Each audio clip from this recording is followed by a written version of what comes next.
बिस्मिल्लाहिर्रहमानिर्रहीम। अस्सलामुअलैकुम वरहमतुल्लाहि वबरकातुहू। Welcome to my YouTube channel study law with Siraj. First subject जिसके हम लेक्चर सीरीज स्टार्ट करने जा रहे हैं वो है कॉन्स्टिट्यूशनल लॉ पार्ट 1। इसमें हम दो कॉन्स्टिट्यूशंस डिस्कस करेंगे, USA constitution and British constitution.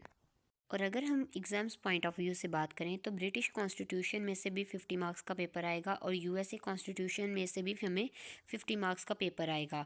और अगर हम इसके पेपर पैटर्न की बात करें तो इसका पेपर पैटर्न कुछ इस तरह से है कि पार्ट 1 ब्रिटिश कॉन्स्टिट्यूशन में से हमें 6 क्वेश्चंस आएंगे जिनमें से हमने 3 अटैम्प्ट करने हैं, और पार्ट 2 यूएसए कॉन्स्टिट्यूशन में से भी हमें 6 क्वेश्चंस आएंगे जिनमें से हमने 3 अटैम्प्ट करने हैं। And each question carry equal marks. अब हम देखते हैं इसके कोर्स कंटेंट्स। ब्रिटिश कॉन्स्टिट्यूशन के जो कोर्स कंटेंट्स हैं वो ये हैं, और इनको हम बारी बारी डिस्कस करेंगे इनके लेक्चर्स में। और इसी तरह से यूएसए कॉन्स्टिट्यूशन के कोर्स कंटेंट्स जो हैं वो ये हैं, और इनको भी हम इनके लेक्चर सीरीज़ में डिस्कस करेंगे। अब हम देखते हैं कि यूएसए कॉन्स्टिट्यूशन और यूके कॉन्स्टिट्यूशन को स्टडी करने की ज़रूरत क्यों पड़ी। हम क्यों जो है यूएसए कॉन्स्टिट्यूशन और यूके कॉन्स्टिट्यूशन पढ़ते हैं और हमें ये क्यों पढ़ाया जाता है। क्योंकि यूके और यूएसए जो हैं वो दोनों सुपर पावर्स हैं, और चूँकि बरतानिया ने बरसगीर पर हुकूमत की है काफ़ी अरसे के लिए, और आज भी पाकिस्तान और इंडिया में जो पॉलिटिकल सेटअप है, जुडिशल सिस्टम वगैरह है, वो उन्हीं के अकॉर्डिंग है। आज भी जो सीपीसी यूज़ हो रही है, सीआरपीसी हो रही है, कंपनी लॉज जो हैं वो ब्रिटिश से ही इनहेरिटेड हैं। अपने मुल्क के कॉन्स्टिट्यूशन को समझने के लिए हमें इन दो बड़े कॉन्स्टिट्यूशंस को समझने की ज़रूरत पेश आती है। अब हम चलते हैं अपने फर्स्ट टॉपिक की तरफ, जो कि है salient features of UK constitution. तो सबसे पहली बात कि कॉन्स्टिट्यूशन होता क्या है। कॉन्स्टिट्यूशन का मतलब है वो कवानीन जिनके ज़रिए मुल्क को चलाया जाए, जिसमें अवाम और रियासत के आपसी ताल्लुकात को बयान किया जाए। Rights and duties of individuals, officials वगैरह हमें कहाँ से पता चलते हैं, वो हमें कॉन्स्टिट्यूशन से पता चलते हैं। कौन सा कानून किस तरह से बनाया जाएगा, इलेक्शन किस तरह से करवाया जाएगा, मुख्तलिफ अदारे जो हैं वो कैसे काम करेंगे, तो ये सारे असूल जो हैं वो कॉन्स्टिट्यूशन में लिखे जाते हैं। बेसिकली कॉन्स्टिट्यूशन क्या है, कवानीन का मजमूआ है। तो अगर हम बात करें salient features of British constitution की, तो ब्रिटिश कॉन्स्टिट्यूशन के सैलिएंट फीचर यानी उनके कॉन्स्टिट्यूशन की नुमाया खसूसियात। तो अब हम इसके इंट्रोडक्शन की जानिब बढ़ते हैं। The constitutional system is the oldest democratic system in the modern world. Constitutional system जो है वो दुनिया का कदीम तरीन जमहूरी निज़ाम है जदीद दौर में। The British were first who discovered how to manage a large state on democratic principles. British के लोगों ने डिस्कवर किया सबसे पहले कि बहुत बड़ी स्टेट को हमने किस तरह से जमहूरी निज़ाम के मुताबिक लेकर चलना है। Great Britain is the mother of democracy. जो ब्रिटेन है उनको डेमोक्रेसी की माँ यानी जमहूरियत की माँ कहा जाता है। The Constitution organizes, distributes and regulates the state power.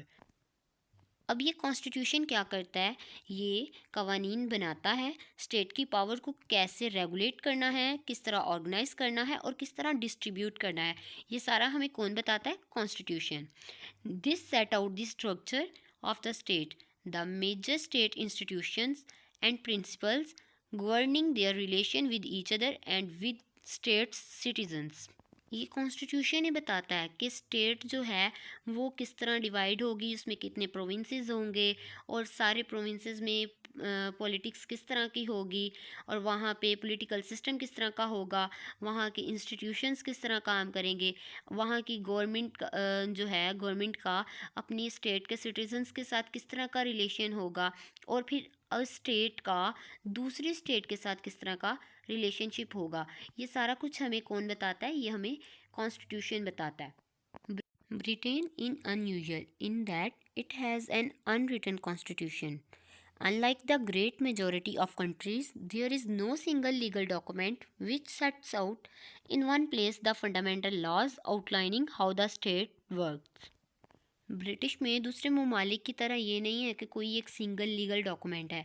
उनका जो कॉन्स्टिट्यूशन है वो पार्शियली रिटन है, मतलब कि वो एक सिंगल लीगल डॉक्यूमेंट में नहीं लिखा गया। अब अगर हम बात करें मीनिंग ऑफ कॉन्स्टिट्यूशन की, तो narrow meaning, document having a specific legal sanctity and has an overriding legal force. यहाँ पर स्पेसिफिक लीगल सैंक्टिटी, इसका क्या मतलब है कि एक ऐसा डॉक्यूमेंट जो कि सुपर इम्पोर्टेंट है और जिसको हर किसी को फॉलो करना पड़ेगा, और इस डॉक्यूमेंट में एक लीगल फोर्स होती है इसके पीछे जो कि बाउंड करती है हर एक को कि वो इसको फॉलो करे। अब अगर हम वाइडर मीनिंग देखें तो collection of laws, institutions and customs, the whole system of a government of a country, the collection of rules which establish and regulate the government। हम ये कह सकते हैं कि it's like a big umbrella that cover all the laws, institutions and customs. और ये help करता है कि कंट्री को किस तरह से रेगुलेट करना है, किस तरह से रन करना है। ये जो है मेक श्योर करता है कि जितनी भी चीज़ें कंट्री में हो रही हैं वो स्मूथली और फेयरली हो रही हैं। इन डेफिनेशन ऑफ कॉन्स्टिट्यूशन, तो ब्लैक्स लॉ डिक्शनरी के मुताबिक, in public law the organic and fundamental laws of nation और state which may be written और unwritten, establishing the concept and power of between the government. Public law में किसी भी state या फिर nation के फंडामेंटल लॉज जो कि रिटन भी हो सकते हैं और अनरिटन भी हो सकते हैं, ये क्या करते हैं, ये कॉन्सेप्ट डेवलप करते हैं पावर का, और इसके अलावा रेगुलेशन का, और इसके अलावा हम कह सकते हैं कि ऑर्गेनाइज करने के लिए स्टेट को। उम्मीद करती हूँ कि आप सबको ये समझ आ गया होगा कि कॉन्स्टिट्यूशन एग्जैक्टली होता क्या है। कॉन्स्टिट्यूशन जो है वो एक बेसमेंट है जो कि गवर्नमेंट को पावर देती है कि वो कंट्री को किस तरीके से रेगुलेट करेंगे और उन पे चेक एंड बैलेंस किस तरह से रखेंगे। जो गवर्नमेंट के तीनों एलिमेंट्स हैं उन पे चेक एंड बैलेंस किस तरह से रखा जाएगा। अब आगे चलते हैं नेचर और salient features of UK constitution. अब अगर हम देखें इसके सैलिएंट फीचर्स ही जो हैं वो इसकी नेचर भी हैं। तो फर्स्ट है हमारे पास अनरिटन कॉन्स्टिट्यूशन। अब देखें कि ब्रिटिश कॉन्स्टिट्यूशन जो है वो है unwritten in nature. The British Constitution is unwritten in nature, but it does not imply that all of its parts are unwritten। जो ब्रिटिश कॉन्स्टिट्यूशन है वो अनरिटन है नेचर में, लेकिन इसका हरगिज़ मतलब ये नहीं है कि ये सारे का सारा अनरिटन है। इसके कुछ पार्ट्स जो हैं वो रिटन है। It means that it has not been reduced to writing in a single document. इसका मतलब ये है कि वो किसी सिंगल डॉक्यूमेंट में नहीं लिखा गया, लेकिन ये जो है पार्शियली रिटन है। Some of its components are found in written form such as Reforms Act 1832, Parliament Act 1911 etc।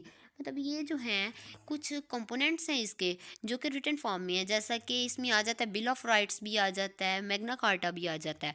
तो ये सारे जो हैं ब्रिटिश कॉन्स्टिट्यूशन की बेस हैं। ये ब्रिटिश कॉन्स्टिट्यूशन यही से डिराइव हुआ है। नेक्स्ट है flexible constitution. The British Constitution is a flexible constitution and Parliament can amend it like alterations in statutory laws by a simple majority। UK का जो कॉन्स्टिट्यूशन है वो फ्लेक्सिबल कॉन्स्टिट्यूशन है, इसको अमेंड करना बहुत इजी है। इसे सिंपल मेजॉरिटी के थ्रू जो है वो स्टैट्यूटरी लॉ में अमेंड किया जा सकता है। It is because of absence of specific procedure required for amendment of the constitution.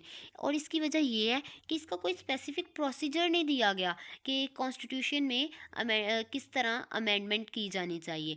सो इनमें सिंपल मेजॉरिटी के थ्रू अमेंडमेंट हो जाती है। अब नेक्स्ट है unitary.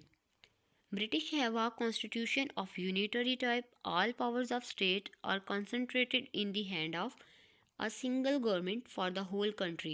There are no units or states in Britain। अब सबसे पहले यूनिटरी का मतलब क्या है, यूनिटरी फॉर्म ऑफ गवर्नमेंट होती क्या है।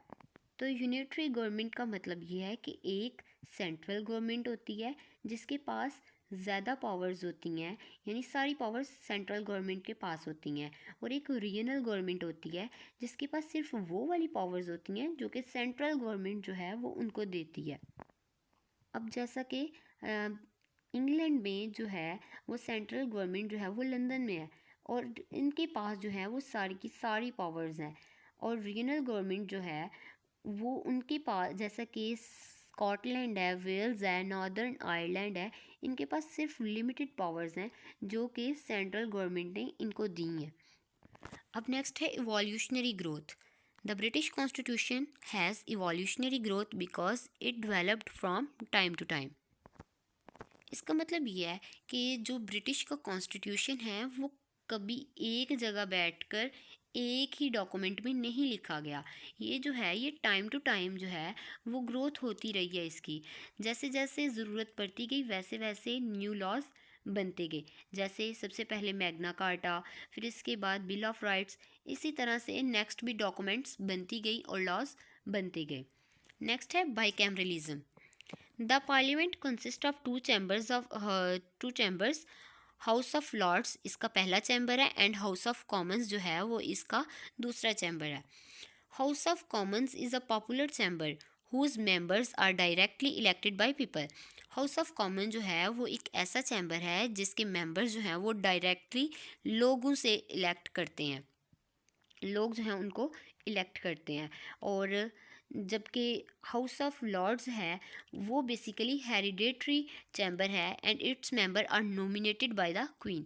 ये जो दूसरा चैम्बर है हाउस ऑफ लॉर्ड्स, इसके जो मेंबर्स हैं वो कौन नॉमिनेट करता है? क्वीन। नेक्स्ट है mixed constitution. The British Constitution is a mixture of monarchical, aristocratic, democratic principles.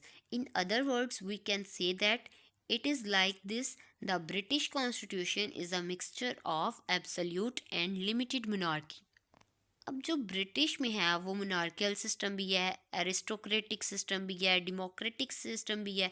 ये सारे प्रिंसिपल्स जो हैं वो ब्रिटिश कॉन्स्टिट्यूशन में फॉलो किए जाते हैं। तो हम इसको ये कह सकते हैं कि जो ब्रिटिश कॉन्स्टिट्यूशन है वो मिक्सचर है एब्सोल्यूट और लिमिटेड मोनार्की का। अब नेक्स्ट है supremacy of parliament. In the UK, Parliament has complete supremacy or sovereignty. No law enacted by the Parliament can be challenged in the court on the plea that it is against the Constitution. British में जो है वो अब parliament जो है वो supreme है। अगर कोई लॉ पार्लियामेंट बना देती है, इनेक्ट कर लेती है, तो वो लॉ जो है वो कोर्ट में चैलेंज नहीं किया जा सकता कि ये कह के कि ये जो है ये कॉन्स्टिट्यूशन के अगेंस्ट है। डी लॉयम कहते हैं कि British parliament can do everything except to make a man into a women. ये जो फिलोसफर हैं ये कहते हैं कि ब्रिटिश के पास ब्रिटिश पार्लियामेंट के पास इतनी पावर है कि वो सब कुछ कर सकता है सिवाय एक आदमी को एक औरत बनाने के। यानी नेचर में इंटरफेयर करने के अलावा ब्रिटिश गवर्नमेंट जो है वो कुछ भी कर सकती है। अब नेक्स्ट है constitutional monarchy. It is a system of government in which a country is ruled by a king and queen whose power is limited by constitution. इसमें बताया गया है कि ब्रिटिश में एक ऐसा सिस्टम ऑफ गवर्नमेंट है जिसमें कंट्री को रूल जो है वो किंग और क्वीन कर रहे हैं, लेकिन उसकी पावर्स जो हैं वो कॉन्स्टिट्यूशन ने लिमिटाइज कर दी हैं, लिमिटेड कर दी हैं। The British monarchy is also known as constitutional monarchy. अब यहीं से अंदाज़ा कर लें कि ब्रिटिश मोनार्की को क्या कह दिया गया है? Constitutional monarchy. This means that while the sovereign is the head of state, the ability to make and pass laws, legislation resides with an elected parliament। के मतलब बेशक सॉवरेन जो है वो हेड ऑफ स्टेट है, लेकिन इसके पास जो लॉज बनाने की और लॉज को पास करने की जो एबिलिटी है वो किसके पास है? वो इलेक्टेड पार्लियामेंट के पास है। नेक्स्ट है contrast in theory and practice. यानी थ्योरी में कुछ और प्रैक्टिस में कुछ और। There is a sharp contrast between theory and practice in Britain as of point out that theoretically British government is an absolute monarchy. Its government signifies constitutional monarchy, while in practice the government structure is closer to republican form. अब इसमें बताया गया है कि theory और practice में बहुत फ़र्क है। कि थ्योरेटिकली हमें क्या बताया गया है कि ब्रिटिश गवर्नमेंट जो है वो एब्सोल्यूट मोनार्की है, जिसको कॉन्स्टिट्यूशनल मोनार्की कहा जाता है, और इसकी पावर्स जो हैं वो कॉन्स्टिट्यूशनल ने लिमिटेड कर दी हैं। जबकि प्रैक्टिस में जो है ऐसा है कि ये जो है रिपब्लिकन फॉर्म में है। नेक्स्ट है limited the separation of power. In British, there is limited separation of power.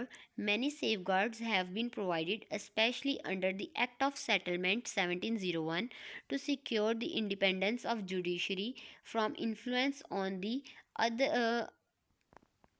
part of other two branches of government. इसका मतलब ये है कि ब्रिटिश में जो है वो सेपरेशन ऑफ पावर का सिस्टम है।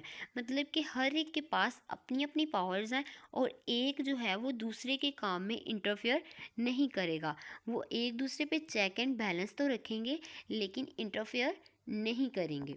और ये बातें जो हैं वो specially under the act of settlement 1701 में बताई गई हैं, जिसमें जुडिशरी की इंडिपेंडेंस को सिक्योर किया गया है दूसरी दो ब्रांचेस ऑफ गवर्नमेंट से, जो कि कौन सी हैं, एक एग्जीक्यूटिव है और एक पार्लियामेंट। नेक्स्ट है independence of judiciary. Necessary safeguards have been provided against all sort of interference in the judicial processes. के हर तरह के जो सेफगार्ड्स हैं वो प्रोवाइड किए गए हैं कि कोई भी जुडिशियल प्रोसेस में इंटरफेयर नहीं करेगा। जजेस are paid liberal salaries and ensure the security of services. मतलब इनकी जो सैलरीज इनको पे की जाती हैं और इनकी सिक्योरिटी को जो है वो इंश्योर किया जाता है। नेक्स्ट है conventions. Conventions play a vital role in the British political system.